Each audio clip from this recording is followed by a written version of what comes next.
আসসালামু আলাইকুম। এখন দেখবেন সংবাদ শিরোনাম।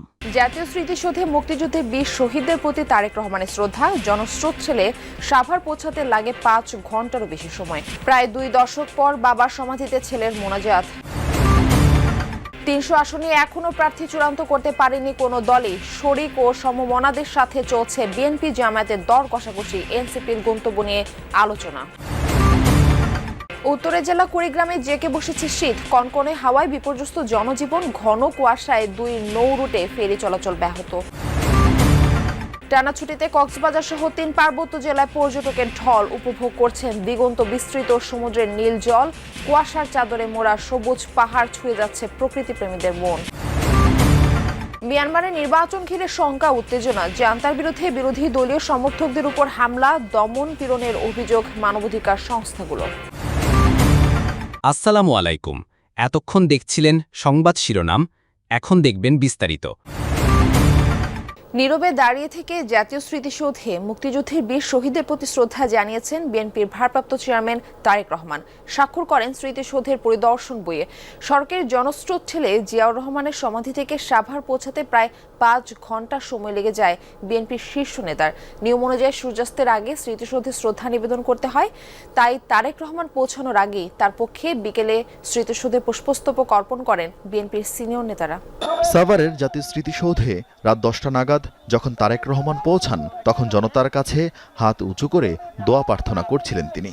পরে দীর্ঘক্ষণ অপেক্ষায় থাকা জনতার ভালোবাসায় সিক্ত হয়ে প্রবেশ করেন জাতীয় স্মৃতিসৌধে। রাত হয়ে যাওয়ায় রীতি অনুযায়ী স্মৃতির মিনারে ফুল না দিয়ে নীরবে দাঁড়িয়ে থাকেন তারেক রহমান।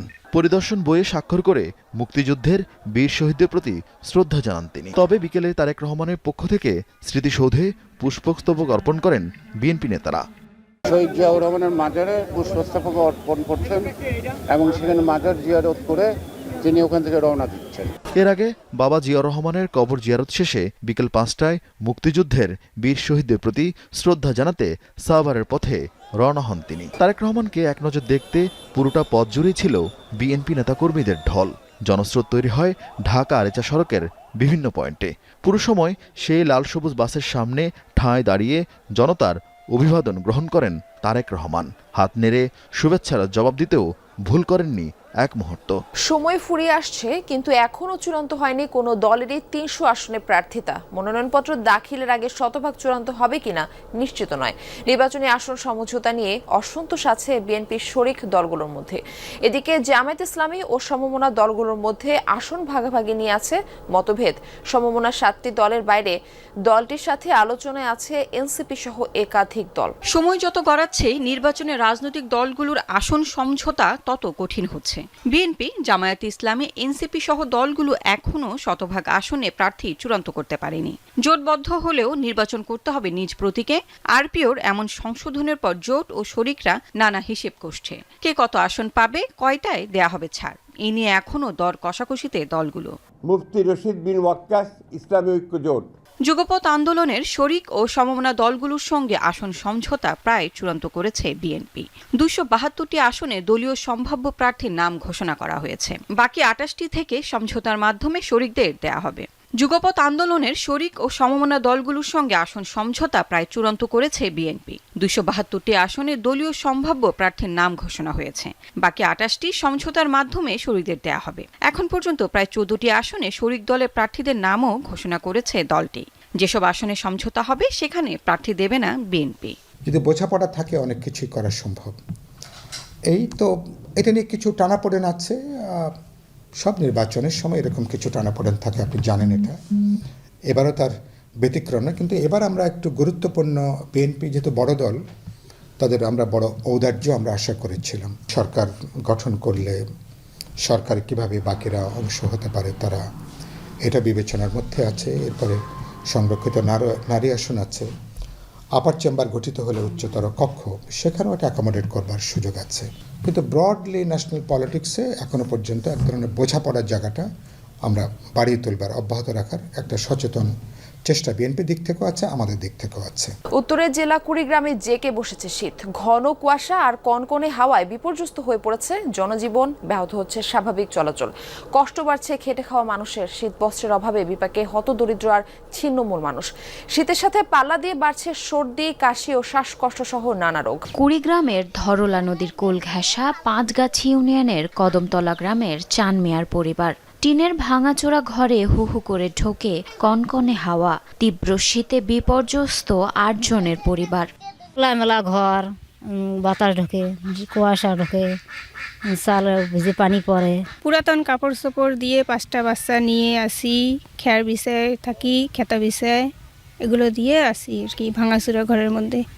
তিস্তা, ধরলা, ব্রহ্মপুত্র সহ 16টি নদী বেষ্টিত জেলা কুড়িগ্রামের চরাঞ্চল ও নদী তীরবর্তী এলাকায় সপ্তাহ ব্যবধানে বেড়েছে শীতের তীব্রতা। টানা কয়েকদিন ধরে সূর্যের দেখা না পাওয়ায় হাড় কাঁপানো শীতে কাহিল এই জনপদের বাসিন্দারা। বিশেষ করে খেটে খাওয়া মানুষেরা পড়েছেন সবচেয়ে বিপাকে। পর্যটকের ঢল নেমেছে কক্সবাজার সমুদ্র সৈকতে এবং 3 পার্বত্য জেলায়। টানা 3 দিনের ছুটিতে সরগরম দর্শনীয় সব স্থান, সব হোটেল, মোটেল, রিসোর্ট পরিপূর্ণ। প্রকৃতির নৈসর্গিক সৌন্দর্য উপভোগ করছেন সবাই। কেউ যাচ্ছেন সৈকতে, কেউ পাহাড়, নদী, হ্রদের মিতালি উপভোগে। পর্যটকদের নিরাপত্তার বাড়ানো হয়েছে টহল। কক্সবাজার সমুদ্র সৈকতের কলাতলি, লাবণী ও সুগন্ধা এই 3 পয়েন্টে অগণিত পর্যটকের কোলাহলে মুখর। পরিবার পরিজন, বন্ধু বান্ধব নিয়ে আনন্দে মেতেছেন দূর দূরান্ত থেকে আসা ভ্রমণপ্রিয় মানুষ। ইনানি হিমছড়িও ছুটছেন অনেকে। পাহাড়েও পর্যটকের ঢল। বান্দরবানের মেঘলা, নীলাচল, নীলগিরি, চিম্বুক সহ প্রতিটি পর্যটন কেন্দ্রে ভ্রমণ পিপাসুদের ভিড়। উপভোগ করছেন নৈসর্গিক সৌন্দর্য। তবে হোটেলে থাকা খাওয়ার খরচ বেশি বলে অভিযোগ সবার। রাঙামাটির চিত্রও একই। কাপ্তাই হ্রদ, ঝুলন্ত সেতু, পলওয়েল পার্ক, আরণ্যক, সুবলং ঝর্ণায় প্রকৃতির অপরূপ সৌন্দর্য উপভোগে দূর দূরান্ত থেকে এসেছেন অনেকে। সব হোটেল, রিসোর্ট পরিপূর্ণ। এইসব জায়গাগুলো গেলে আমার মনে হয় যে আরো ভালোভাবে প্রাকৃতিক সৌন্দর্যটা উপভোগ করতে পারবে। পাতানো নির্বাচন হতে যাচ্ছে মিয়ানমারে, এমন অভিযোগ করেছে বিভিন্ন মানবাধিকার সংস্থা। বলা হচ্ছে ক্ষমতা কুক্ষিগত রাখতে নির্বাচনে অংশ নিতে দেয়া হচ্ছে না বিরোধী দলগুলোকে। হামলা চালানো হচ্ছে বিরোধী সমর্থকদের উপর, ভাঙচুর, অগ্নিসংযোগ করা হচ্ছে তাদের বাড়িঘরে, দেয়া হচ্ছে অপহরণের হুমকি। অন্যদিকে ভোট কেন্দ্রে যেতে বাধ্য করতে ভয়ভীতি দেখানো হচ্ছে সাধারণ নাগরিকদের। দীর্ঘ 5 বছর পর আবারও নির্বাচনের প্রস্তুতি সংঘাত জর্জরিত মিয়ানমারে। 3 ধাপে হবে ভোট গ্রহণ। আগামী 28 ডিসেম্বর প্রথম ধাপে নেওয়া হবে ভোট। তবে জান্তার অধীনে হওয়ায় নির্বাচনকে ধরা হচ্ছে স্রেফ প্রহসন হিসেবে। জাতিসংঘ ও পশ্চিমা দেশগুলোর অভিযোগ, আন্তর্জাতিক গ্রহণযোগ্যতা পেতেই পাতানো এই নির্বাচন। কারণ গণতন্ত্রকামী অং সান সুচির দলই নেই ভোটের এই কর্মযজ্ঞে। বাদ পড়েছে আরও কয়েকটি রাজনৈতিক দল। জান্তা সংশোধিত সংবিধানের নিয়মানুযায়ী পার্লামেন্টের 25% আসন সংরক্ষিত থাকবে সামরিক বাহিনীর জন্য, যার অর্থ নির্বাচনের ফলাফল যাই হোক না কেন ক্ষমতার চাবিকাঠি থাকবে সেনাবাহিনীর হাতেই। মিয়ানমারের সামরিক বাহিনী এখন নিজেদের তৈরি সংকট থেকে বের হওয়ার পথ খুঁজছে। দেশের অর্থনৈতিক অবস্থা কোণঠাসা, আন্তর্জাতিক সম্প্রদায়ের সহায়তা ছাড়া টিকে থাকা কঠিন। তবে মনে হয় না নির্বাচনে মিয়ানমারের পরিস্থিতির কোনো পরিবর্তন হবে।